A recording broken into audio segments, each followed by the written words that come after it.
You're listening to the Loudmouth Radio Network. No matter the time or the season, we're open and available 24/7. Shouldn't your dealership be too? Carumba.com, the convenient online used vehicle marketplace. Register your independent dealership now.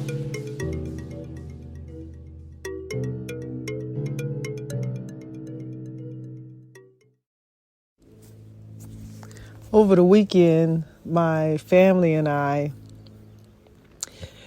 laid my mom's sister, my aunt, to rest. And she had been sick and had some health challenges. So definitely, as anything with dealing with death, it's not easy at all to accept the fact that they're no longer here. But it always helps to be able to fall back on the memories that you have and the things that you share with that individual. And it allows you to have something to hold on to, right? And one of the things that was pivotal this weekend for me, during my aunt's eulogy, the minister spoke about making it count. And it resonated with me in the sense of so many aspects. You know, especially when you're dealing with death, you tend to talk about a person's life and the impact and how they lived their lives and what they did within the magnitude of their lives. And it makes you just have to stop and think, just for yourself, am I doing the things that I'm doing? Am I making what I'm doing? Am I making it count? Am I doing something that's allowing me to have a level of value of my time and my existence on earth? So guys, you know what time it is. It's Sonny's Monday Motivation, and we're going to talk about making it count. Let's go.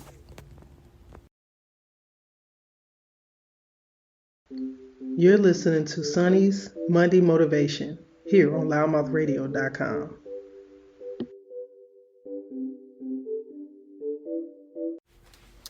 My gratitude is one of the things that I have learned to value, to recognize that it should have time, that it should have space, that it should resonate in the process of my day, that I could easily fall back and fall into a mindset of my circumstances or problems or situations or things that are challenging me at the moment.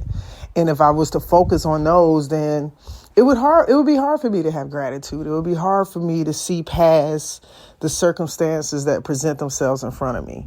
So one of the things that I have come to begin to do more of consciously is to take inventory of so many things that I can appreciate, right?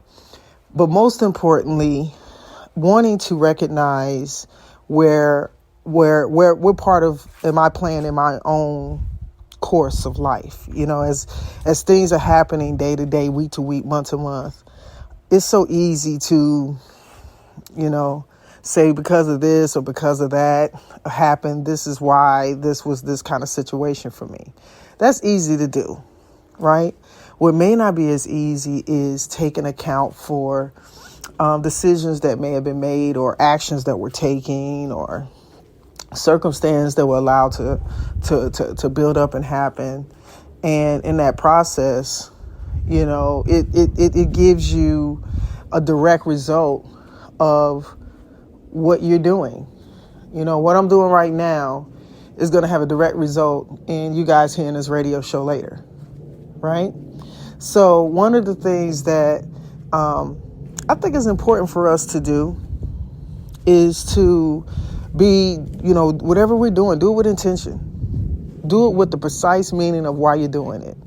Not haphazardly, not just because I'm letting life happen. No, you're doing things with the intention of a decision of a result that you want, right?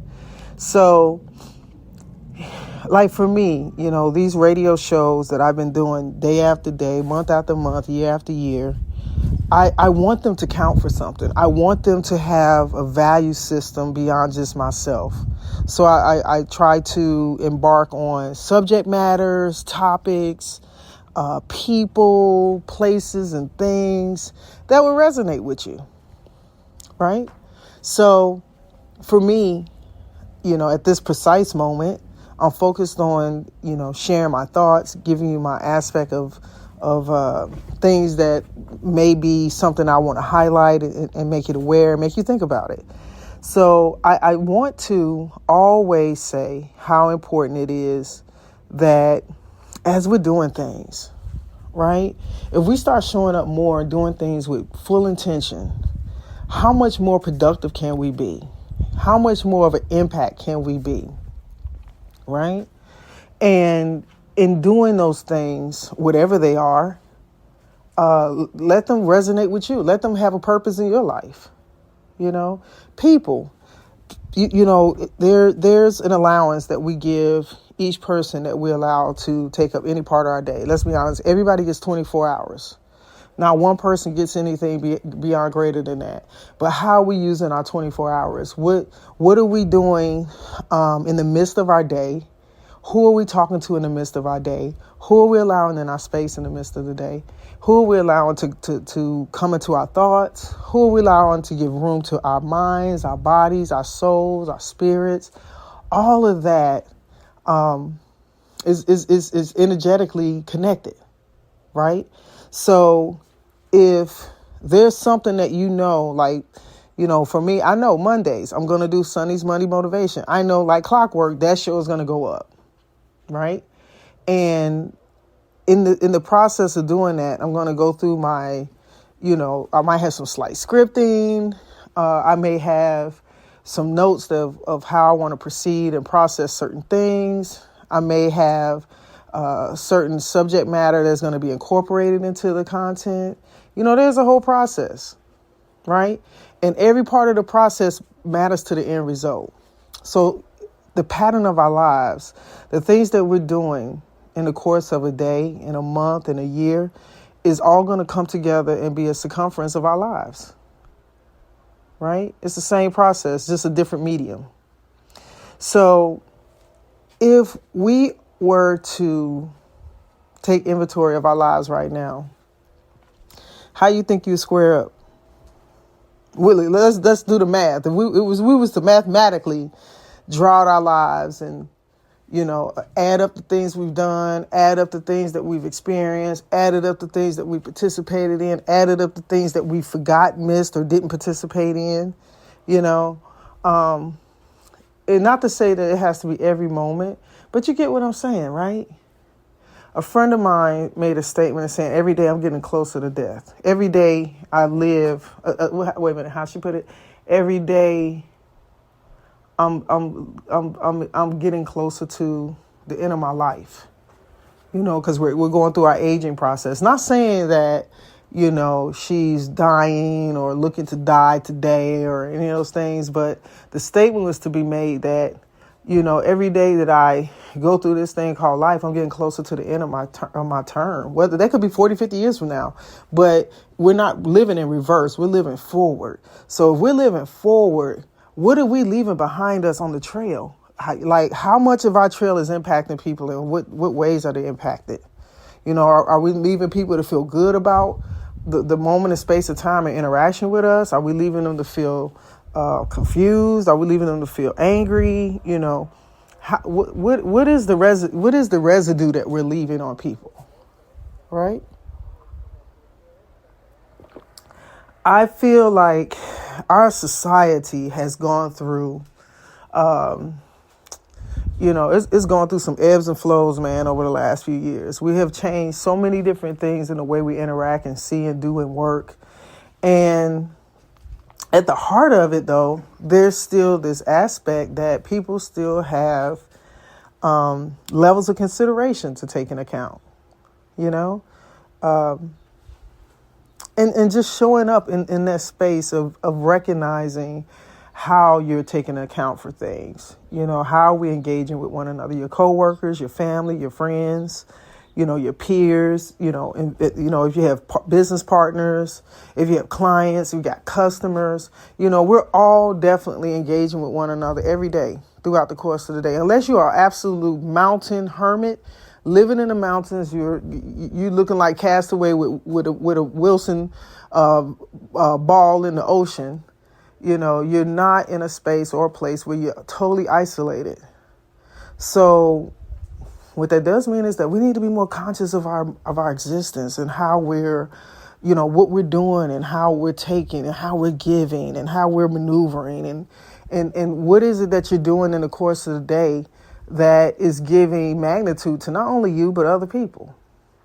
Now, I know y'all might be at the point where you're like, well, dang, Sonny, you always talking. Well, listen, this is the real inventory conversations that we really should be having, because societal-wise, there's a lot of people that are in pain, who don't feel heard, who are depressed, who's filled with anxiety. The list goes on and on and on and on and on. And a lot of times you got people that don't even feel like they're being seen. They don't feel like they're being heard. They haven't been touched. They haven't been hugged. They haven't even been considered. Nobody's called and checked on them. Nobody's come to visit them. The list goes on and on and on and on and on. And I know that we're all individuals with our own destinations of choices and decisions and things that we're looking to do for ourselves. But just taking the time to sometimes check in your physical space, by a call, a text, an email, a letter, a card, all of those things count. All those things count.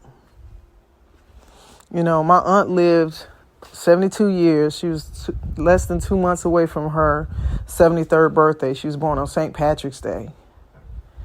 And I can say that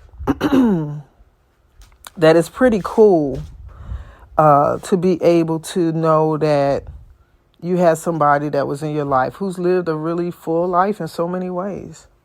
They loved on their family. They loved on their friends. They did things that may have made somebody feel warm and fuzzy at a point. Don't cost anybody anything to do that. So at this point in our lives, what are we doing to make it count? What are we doing? How are we doing it? Ask yourself why you're doing it. Personally, when you've come from a history or a background of working, you got people who are workaholics. And they may be in relationships, they may be married, they may be separate, they may be, partnered with somebody. But you do have people that are bona fide workaholics. And you may know somebody, it may be you. It may be you I'm talking to right now. And it's good and it's okay to be passionate and to love everything you're doing and to go about it. But also to stop to recognize that you do have people around you that may depend on your presence in some form or fashion. Or to remember, we're in this place where the phone exists so much in so many places, right? You go to dinner, people on their phones. You go to the movies, people on their phones. You're watching a game, people are on their phones. We've become very much trained, unfortunately, and dependent on technology, right? And you have to admit that if something was to happen to your phone today, a lot of us would be in a hard situation, real hard situation. I'm one of them. I will admit that it would be incredibly challenging for me to access things that I know I would need to have without my device, because I do a lot with it. But with that being said, that does not mean that you still can't physically be present in other ways, right? Being a workaholic does not mean that you can't balance out some aspects. You really should. Let me say this: you really should take some time to connect. One of my very good mentor friends and former working relationships, we're still good to this day. We may not talk every day. We may not talk year to year all the time, but we check in on each other. And, thank God for social media. We can keep up or keep connecting in some way in text messages and stuff like that. But I remember my friend Craig, he would work during the course of the day, like mid part of the evening. He would take a break, go home, have dinner with his family. And then he probably spend the next 3 to 4 hours, finishing what he didn't get to. From 4 or 5 o'clock, maybe from 4 to 6, he spent time with his family. And then he would go back to work for, maybe 3, 4, or 5 more hours, right? I can respect that. I mean, he was teaching me something, because it wasn't nothing for me to work straight through 10, 12, 13, 14 hours, and then I would just cut off. It'd be 8, 9, 10 o'clock. Excuse me. But I can appreciate the approach that he took in that capacity. I'm pretty sure to this day he probably still works and maneuvers in that way. And that's effort. That's making it count. He recognizes it's important to spend time with his wife and his kid. He wanted to have time with his wife, kid, his dog. He wanted to be in his own space, even if it was just for a few hours. And I got to think that his family could appreciate him. He's working to make sure his family's good along with his, with his wife. But he's taking the time to recognize that they're important too in the course of his day. Not just, I see you in the morning, we go away, and, I'll catch up with you at night. Now, I'm not taking anything away from most people, because that's where most people's schedules exist. That you got this work schedule, you take your kids, you get them off to school, you kiss your spouse, y'all both separate, leave, go on to your destinations, work your day, come back home, and get back together, have dinner, and lay down and get up and do it the same thing the next day. Not taking anything away from that. I'm just using one level of a value system where I could appreciate somebody who is saying, I want to make this count. I'm not working to not work to benefit my family, but I'm also making sure I'm staying tapped in with my family and giving them the time because a lot of times what people want is just you. Not necessarily financial things, monetary, substances, physical and objective things. Sometimes it's just you.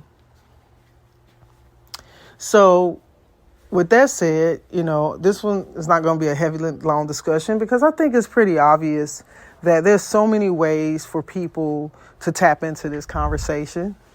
And I think there's a lot of ways for you to see measurably how you function in this way and to see, where you are.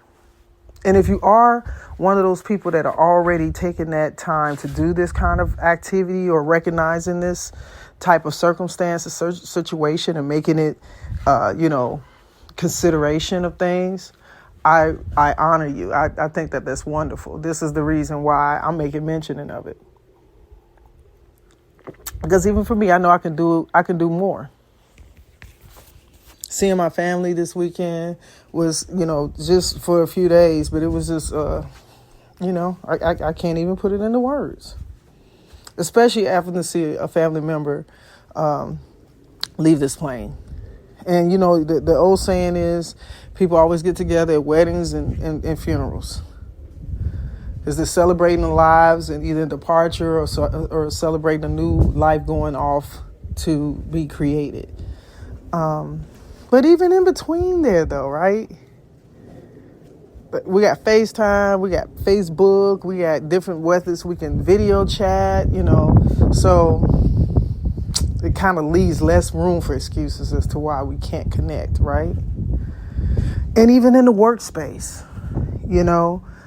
if you're an employee of somewhere, make your day count, man. Make what you're doing in your time there, your presence there. When you clock in, make it count. Make it work for something. Make it work for you, and then make it the higher leveling of yourself. Let that flow over to your workload. Let that show up in the workspace. Let them see the value in you, even if they're not recognizing you. Even if you've been at a job and you like, Sonny, man, I've been working at this job. They ain't gave me no raise. They ain't considering me. They not putting me up for promotion. That's okay. Still show up. Do what you need to do and make it count for you. Always make it count for you, and then think about how it can resonate with others, right? Because there's instances, it's easy for people not to be counted. It's easy to be overlooked. It's easy to be not considered. It's very easy to not be appreciative. It happens. But how are we showing up? How are we doing what we need to do for ourselves and for whatever it is we're putting our energy to, right? So Guys, I just wanted to touch on this for a good hot second, give you a little bit of love on this network, and say that you're appreciated, you're seen, you're recognized, you're heard. Somebody knows and somebody sees. And if nobody else knows and sees, you know and you see. You start there and see it for yourself. See it within you. And, today is Monday, so let's make it count, man. Let's make it count for today. Let's make it count for tomorrow, for the rest of the week, for the rest of the month. We're already at the point of halfway mark of this month already. And to all those who are preparing for their Valentine's Day, time period, once again, does not mean you got to financially go out there and spend a bunch of money, but make it count. And how you make it count is so many ways that you can do it. So many ways. Take a little time to think it through. Think it a little harder, or meditate. Think about the person that objectively that you want to honor and recognize, and think about the things that brings them joy. You'll be surprised what you can come up with, right? So guys, I'm going to conclude this conversation for today. I hope that you are off to a great, fantastic week. I hope that any and everything that you desire and you strive for makes its way to you, and that you may have all things positive come your way. Never can not have enough positivity, right? And I appreciate you guys. So I'm signing off. Thanks for listening to another Sunday's Monday Motivation. This episode is sponsored by loudmouth.com, the #1 small business online network. We're putting the word out about small business. Put your business on the referral network online that wants to put the word out about you.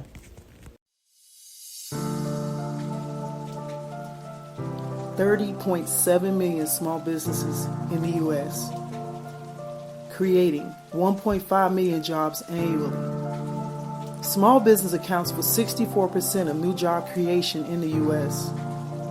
There's strength in numbers. No matter what we face, know that there's strength in us.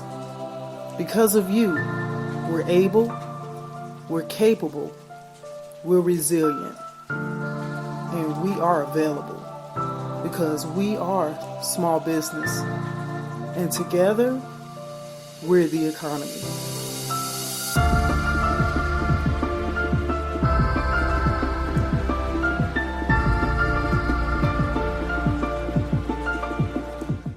You're listening to the Loudmouth Radio Network.